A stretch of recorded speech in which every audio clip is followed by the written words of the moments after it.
presentational webinar on PQRS for the year 2015. My name is Dustin Brown. Natalie Nelson, the Physician Services Manager here at Physician Partners, will be giving the presentation and the content. Going through just a few housekeeping items here before we get started. Everyone is muted during the presentation. If you have any questions along the way, just go ahead and type your questions into the GoToWebinar tool. And at the end of the webinar, we'll field all the questions as they arrive. But up first and up next, we'll do some poll questions. So wouldn't mind just giving a short answer. We have 3 of them prepared. Here's the first one. Did you submit PQRS for the year 2014? So yes, no, or not sure. We'll leave that up for a few more seconds and then move on to our second poll question. Okay, coming up, here's the second one.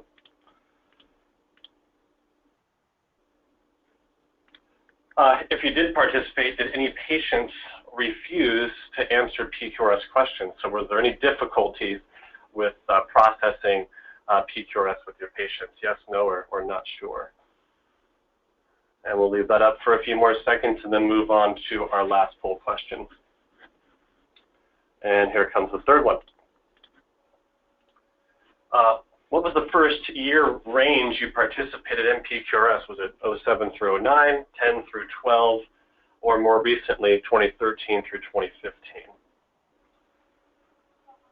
Now, we've been putting these programs on for several years now. It's been, what, 2008 or something like that? Yeah, we started in 2008 and have done them every year since. So.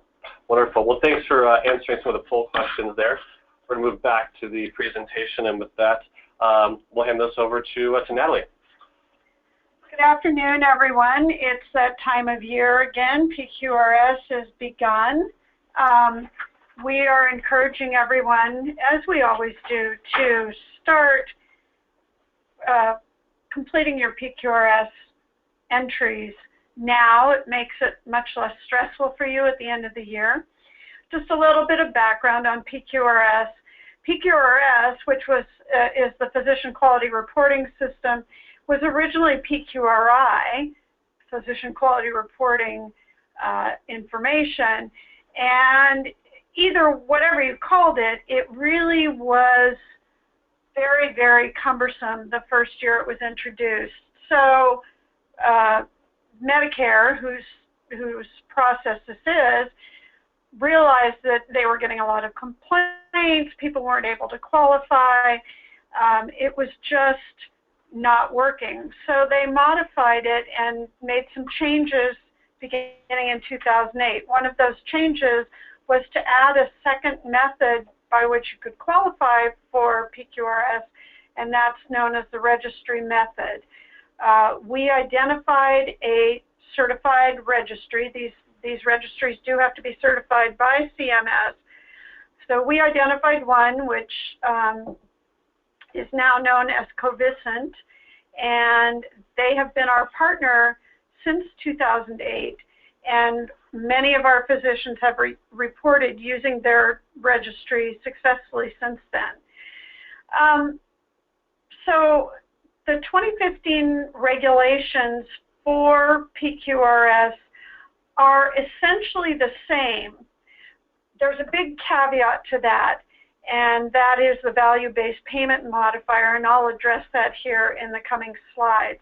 But as far as PQRS itself goes, 2014 to 2015, there have not been a lot of changes in the regulations. So that's good news for those of you that have participated in the past.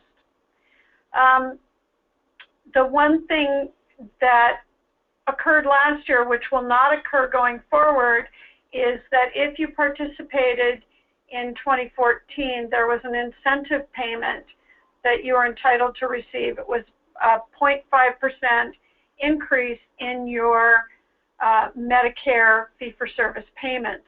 Those incentive payments are no longer on the table. And what they've started to do now is just implement a negative adjustment for physicians who do not participate in PQRS. So beginning this year, there will be a 2% penalty on your Medicare fee-for-service payments if you do not participate in PQRS. The way that it works is that if you don't participate in 2015, that negative or the penalty will be assessed beginning on your payments in January of 2017. So you won't see it right away, but it will hit in 2017. So again, this is, if you have not done this in the past, this is really critical that you start reporting PQRS now. The adjustments, the negative adjustment will be made to the Medicare fee-for-service payments, and it'll be on every payment starting in January of 2017. In addition to the regular PQRS, 2015 will be the first year for value-based payment modifiers to be implemented as well. The CMS, whose program this is, wants to make sure that practices are adhering to the PQRS practice philosophy, and that's really what value-based payment modifiers assess. They also look at the costs that are associated with treatment of the Medicare patient population and also the hospitalization. So some of those kind of standard things that we've been talking about for a while, like readmissions to the hospital for the same condition within 30 days, or extended lengths of stay in the hospital. Those are the things that the value-based payment modifier is looking at. They've created a system where you don't have to report separately for the value-based payment modifier. It is incorporated into your PQRS reporting. But the additional stipulation for value-based payment modifier qualification or penalty, because there's a separate penalty assessed for non-participation in value-based payment modifier, if at least 50% of your practice is reporting PQRS, then you will not be penalized under the value-based payment modifier. So again, for PQRS, if you don't participate, there's a 2% penalty assessed in 2017. If you didn't participate in PQRS, then clearly you wouldn't be participating on the value-based payment modifier as well. That will be an additional 2% penalty. So in other words, if you don't participate in PQRS in 2015, you could be assessed a 4% penalty on your Medicare fee-for-service claim payments beginning in 2017. So it's just another reason that you really want to participate in PQRS. Again, to measure value-based payment modifier, they are looking at least for 50% participation for each practice. So that means if there are 3 physicians in your practice and 2 nurse practitioners for a total of 5 eligible professionals, as CMS refers to them, then at least 3 of those people would need to be participating in PQRS in order to avoid the penalty for value-based payment modifier. And clearly there are going to be questions about this, so we'll deal with those at the end, but hopefully you understand. PQRS, if you don't participate, minus 2%. Value-based payment modifier, which if you're not participating in PQRS, you wouldn't be participating in that as well, would be an additional 2% penalty. If you participate in PQRS, the worst that could happen is that you wouldn't get a value-based payment modifier increase, but at least you wouldn't receive the 2% decrease. So again, really critical that you participate in PQRS this year. as we mentioned earlier, VIP Health, which is our organization, Physician Partners, has contracted with Covisint for the 6th year in a row. We've had good success with this. I think our physicians have been satisfied. This is a system that works really easily and makes it simple for you to qualify for PQRS. The way that the Covisint registry works is that you select a measures group. You have 20 patients that you survey. Of those 20 patients, at least 50% need to be Medicare, so 11 must be Medicare. And each measure group then has its own qualifying demographics. So if you choose diabetes, then your patient that you can survey can be 18 years of age or older. If you choose preventive care, your patients must be 15 years old or older. And obviously for your Medicare population, you're going to have folks that'll meet the age demographic for preventive care. And again, those others, the 9 other surveys that you do must also meet those criteria. This year there are 21 measure groups. Last year there were 22. We've printed all the measure groups out for you here. So there were a few that were deleted, but sinusitis was included this year. Acute Otitis Externa was also included this year.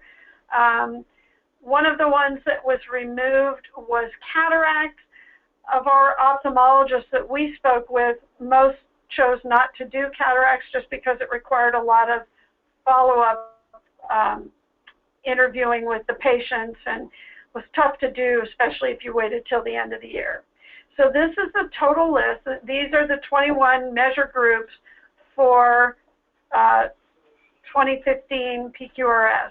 As you can see, preventive care is still among these, and for any physician doing PQRS, you can always use preventive care as a sort of a fallback if none of the other measures groups work for your practice. Again, it's a very straightforward and easy system. You ask some pretty basic questions of your patients. You enter the data into the Covisint website, and it can be done pretty quickly. And we always quote this physician who did it back in 2009 for the first time and said, it's not too good to be true.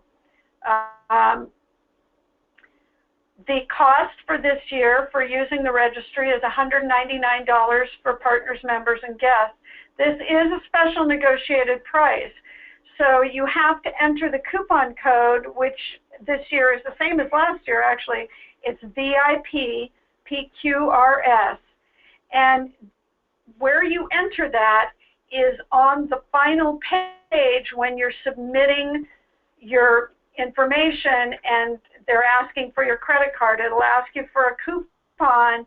That's where you enter this code. It's really important that you enter the coupon code at that time, because Covisint has been very strict about not allowing us to go back and say, oh, oops, the doctor forgot to add the coupon code. Can we please have you guys honor that $199 partners pricing? So please make sure to use that coupon code when you're checking out.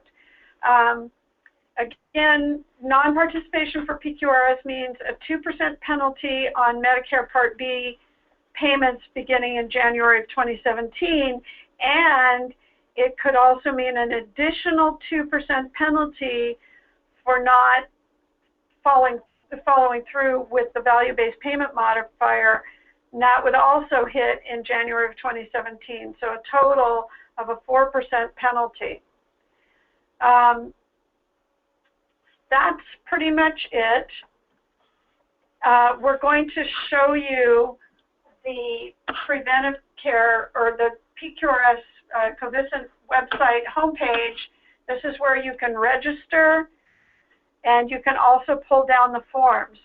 So, for example, we'll show you the preventive care form for this year.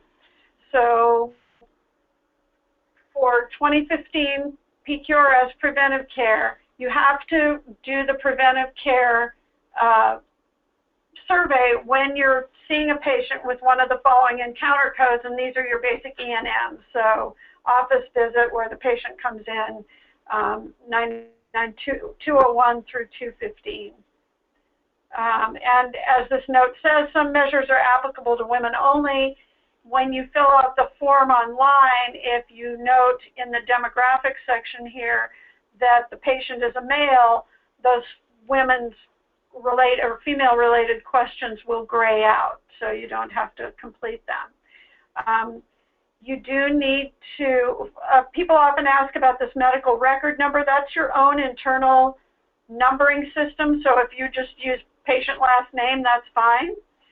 You do need to record the appointment date and diagnosis code.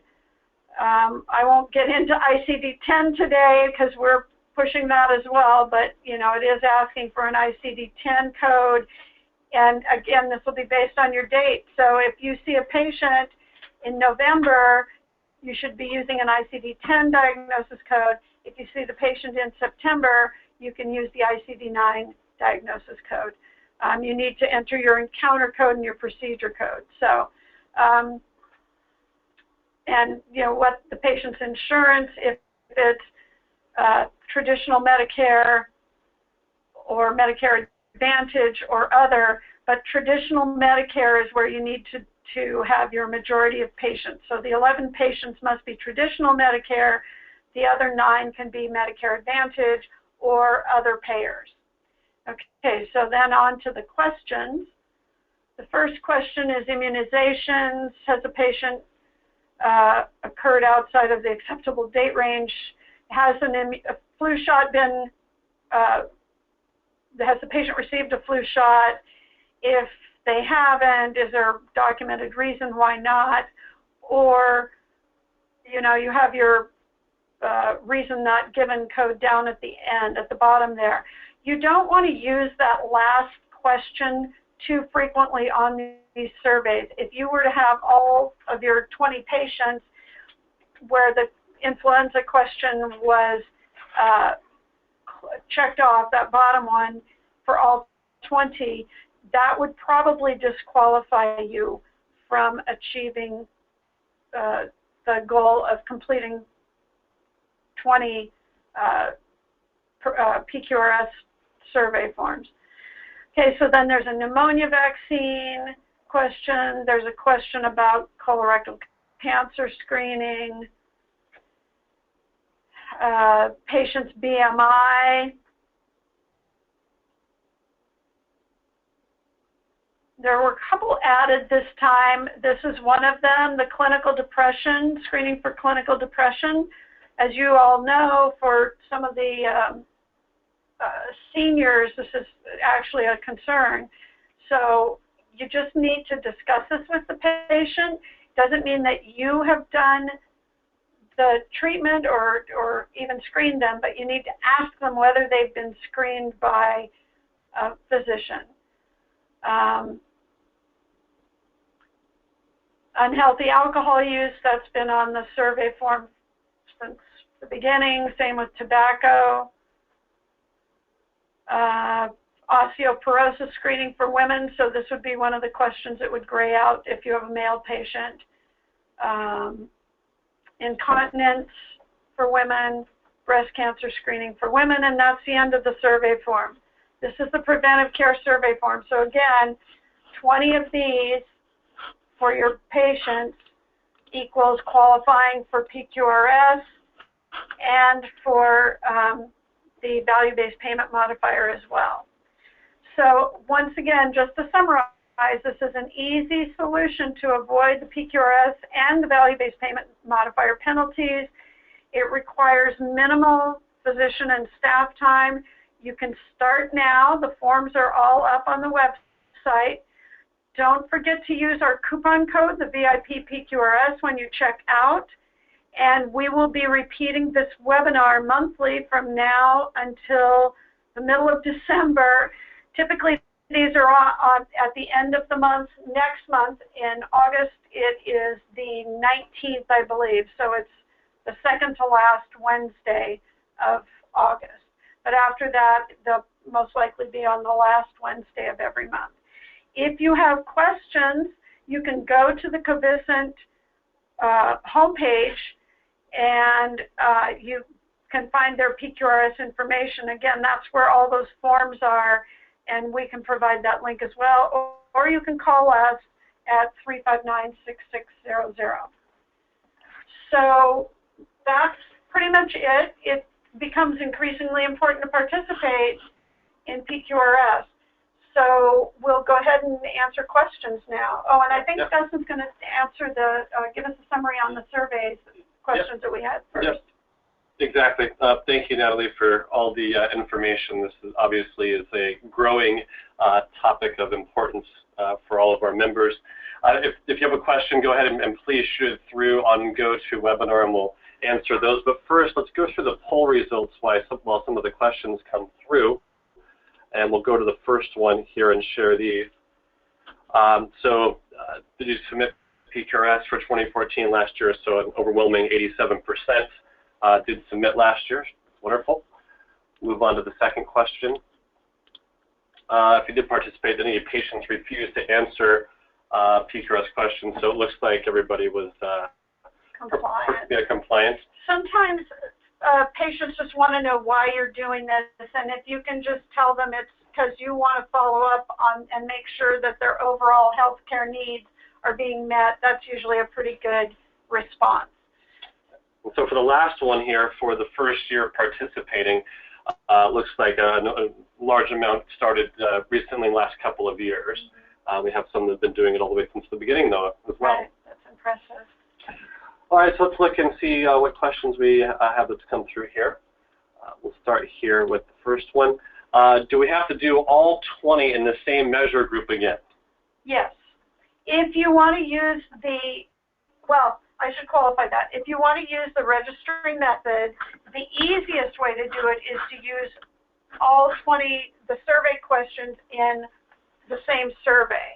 If you choose to use a combination of questions from different measure groups, then you have to report differently, and you can't do just 20 patients. You have to do, I believe it's 50% of your patients. So I would suggest contacting Covisint to find out how you do that combination of measures groups.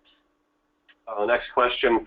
For preventative care, let's say I do 99213 for the and into the form. Do I just do 11 patients and then I am done, or 50% of all Medicare patients I bill for? No, so if you're using, you can do any of those codes, by the way. You don't have to do all 99213s. You could do 99203s too. So you could do new patients and existing patients. But you have to do 20 total forms.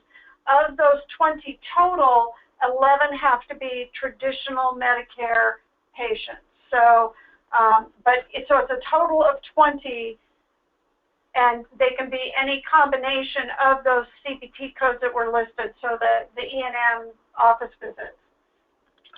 Next question, can I have a copy of this PQRS summary? Absolutely. The slides will be emailed out tomorrow. The recording will be done sometime next week. So you'll have both an audio copy, and then tomorrow you'll have the PDF copy. Next question, also, do they automatically report to Medicare when we are done? So the way this works is when you submit the PQRS survey forms, the survey forms themselves reside on the Covisint website. So when you fill in all those survey forms, you get to the end, you hit your 20th, the screen will tell you that you've completed 20 surveys. Then it'll take you to this checkout page where you enter the coupon code, and then you're done. So what I normally recommend to people when I'm going out and talking about this in an office or something, it seems to me it's a little bit easier to print out the survey form in advance, put it in front of everybody's patient folders. So if you know you're going into the exam room, that PQRS survey form is on the top of the patient's file chart, and then you can fill it out right at the beginning, and then you enter that either at the end of the day, or you can save up all your survey forms and enter them all at one time onto the Covisint website. Once they're entered and submitted to Covisint, you don't have to do anything else, and they will be sent on to Medicare. Okay, next question. What if we do not have 11 Medicare patients? Well, that's one of those things where if you don't have 11 Medicare patients, then you can't use the registry method. You would have to, again, do an alternate reporting methodology, and I would recommend going to the Covisint website. But if you don't even have 11 Medicare patients, maybe this is a program that isn't as important to you, because the penalty is coming on Medicare payments. So, there's a cost-benefit analysis that maybe have to be done to see if it's worth it to you to do this. We encourage everybody to do it because it's the wave of the future anyway. Even the private payers are looking at value versus quantity of services. And so we do encourage practices, even if you don't have a big Medicare population, to at least be thinking in this direction. Next question. As a specialist, we treat for otitis media, sleep apnea, sinusitis. Do we use a different form for each DX? No, you need to choose. This is where you choose one of a particular diagnosis just to make your lives easier. So thankfully they have those options for you this year. The otitis media otitis externa and sinusitis were not previously on there, so it's good to see that they're including ENTs for a change, and allergists and folks like that. So, but it does have to be one or the other. You can't mix the forms. Okay, on to the next question here. Tried to sign in as a current user, and the website says it is not live for 2015, closed for 2014. Any idea when it would be okay for 2015 for current users? I'm surprised that it's not live. I know that Covisint is actually doing a webinar today as well, or already did one. So I was told that the system is live. I'll go back and check on this. And when we send out the email tomorrow with the copy of the slides from this presentation, we'll update you on the status of that registration. Next question, how to find out if my provider has to complete PQRS this year? Well, again, this is more of a cost-benefits assessment. If you have a significant population of Medicare patients, you should be doing PQRS. There is absolutely no question. If you only see a couple Medicare patients a year, maybe you don't need to bother with this, but you definitely need to be thinking about how you're documenting your patient visits, and are you talking to your patients about their overall health and well-being. So I encourage everybody to do PQRS, but again, if you don't have very many Medicare patients, you can't come up with 11, then clearly this is not going to impact you from a payment standpoint at this time. Next question, do we have to do 11 Medicare patients every day, or can they be on multiple days? Oh, it can be from now until the end of the year. So you actually have until the middle of February to submit this information on the Covisint website. what I would encourage you to do is to start doing these surveys now. If you can do them all in 1 day or 2 days or 3 days, get all your patient surveys done, that's great. But you can stretch it out, you know, I mean, it just depends when your patients come in and they qualify. So you've got, if you started now, you have until the end of December. It has to be for dates of service in 2015, but you can stretch it out over the next 4 months. It looks like somebody has checked here, and it says they say the August 7th date is the go live for Covisint. Oh, well, thank you for sharing that with everybody. So again, August 7th is when Covisint's registration process will actually open and you can go on. One thing about the registration with Covisint, if you've registered in the past, you can use that same registration this year. If you're new to the system, obviously, you'll set up a new registration. And one of the things I didn't emphasize, and I have in past years, when you're reporting for your doctors, you need to make sure to use their individual NPIs. Do not use the group NPI if you have one. You use your group tax ID or whatever tax ID number you bill under, but please use the physician's individual NPI, because this does go back to individual physicians and eligible professionals. So the other eligible professionals for whom you can report include physical or occupational therapists, qualified speech-language pathologists, and qualified audiologists. So again, if you have those folks in your practice, they can report PQRS too. If they don't report, then their payments will be penalized. But for those that do report, you'll get the benefit of reporting and no penalty. Last question that we've had come through here. If you don't have 11 Medicare patients, then it would be much easier to report on 50% of your Medicare patients? It's 50% of your total patient population. So you would have to, the way it works, and this is not my area of expertise, so I'm going to give you a general idea. But the way it works is that you kind of estimate how many total patients you would have seen for the year, and then you answer the questions, and you do that for 50% of your patients, and you kind of say, well, this represents what my practice looks like. So it's kind of a guessing game. Like I say, for that reason, I'm crazy about it, but if you find that works better for you, then that's great. So. Well, that's it for the questions, and we've gotten to the end of our time frame here. Natalie, thank you very much for presenting today. You're welcome. This is a sort of a passion for me. If you have any questions, please call. And again, the slides will be out tomorrow, and also the full audio recording with the slides as it was on the webinar today will be available next week. So thank you for attending, everybody, and have a wonderful rest of the day. Bye-bye.